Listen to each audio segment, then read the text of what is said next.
Speed of 90 ready. વાદીના દાવાની ટૂંકમાં હકીકત એવી છે કે વાદી બેન્કિંગનું કામકાજ કરે છે, જેની હેડ ઓફિસ બરોડા મુકામે આવેલી છે અને જેની એક શાખા બાવળા મુકામે આવેલી છે, અને દાવો કરનાર બેંકની શાખાના મેનેજર છે, જે બેંકમાંથી આ કામના પ્રતિવાદી દ્વારા વાદી બેંકમાંથી ક્રોપ ધિરાણ અર્થે લોનની માંગણી કરેલ, જે અન્વયે વાદી બેંકે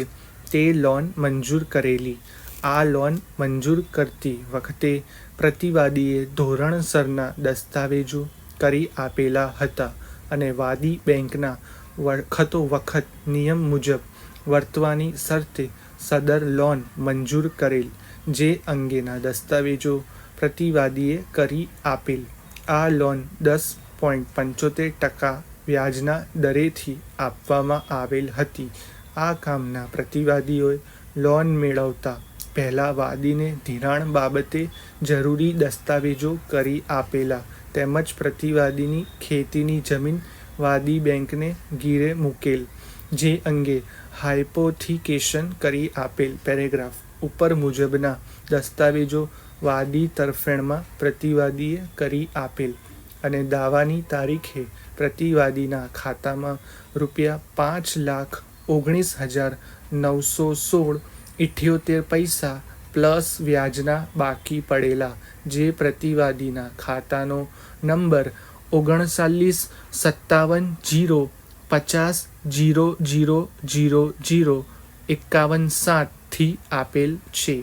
આ રકમ વાદીની બેંકમાં ભરી જવા માટે પ્રતિવાદીને અવારનવાર લેખિત તેમજ મૌખિક રીતે જાણ કરવામાં આવેલ, તેમ છતાં પ્રતિવાદી દ્વારા લોનની રકમ વ્યાજ સહિત ભરવામાં આવેલ ન હોય, જેના કારણે વાદી દ્વારા સદર દાવો કરવામાં આવેલ છે અને નીચે મુજબની દાદ માંગેલ છે. પેરેગ્રાફ આ કામના પ્રતિવાદી પાસે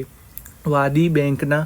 લેણા રૂપિયા દાવાની વિગતે ₹5,19,916.78 પૂરા વ્યાજ સહિત પૂરા વાદીના દાવાના તમામ ખર્ચ સહિત 10.75% વ્યાજના ચડતા વ્યાજે પ્રતિવાદીની પોતાની જાત તથા હરેક પ્રકારની મિલકતથી વસૂલ થાય તેવું વાદીના લાભમાં પ્રતિવાદી વિરુદ્ધ હુકમનામું કરી આપવા મહેરબાન કરશો. પેરેગ્રાફ વાદી તરફે તેમની ઉપર મુજબની હકીકતોવાળા સમરી દાવા તારીખ 8/2/2008 ના રોજ દાખલ થતા દાવો રજિસ્ટરે લઈ આ કામના પ્રતિવાદી વિરુદ્ધ CPC 1908 ના ઓર્ડર 37 રૂલ 2 મુજબનો સમન્સ ઇસ્યુ કરતા સદર સમન્સની બજવણી પ્રતિવાદીને થતાં પ્રતિવાદી તેમના વિદ્વાન વકીલશ્રી મારફતે હાજર થયેલા છે. બાદ આંક 12 લીવ ટુ ડિફેન્સની અરજી આપેલ, જે અરજી લગત નામદાર કોર્ટે હુકમ કરી પ્રતિવાદીએ લોનના લેણાની દાવાની રકમના 25% એટલે કે ₹1,29,980 નામદાર કોર્ટમાં ડિપોઝિટ પેટે રકમ હુકમની તારીખથી દિન 90માં જમા કરાવેથી પ્રતિવાદી તરફે આંક 12ની લીવ ટુ ડિફેન્સની અરજી તારીખ 18/8/2018 ના રોજ મંજૂર કરવામાં આવેલ છે,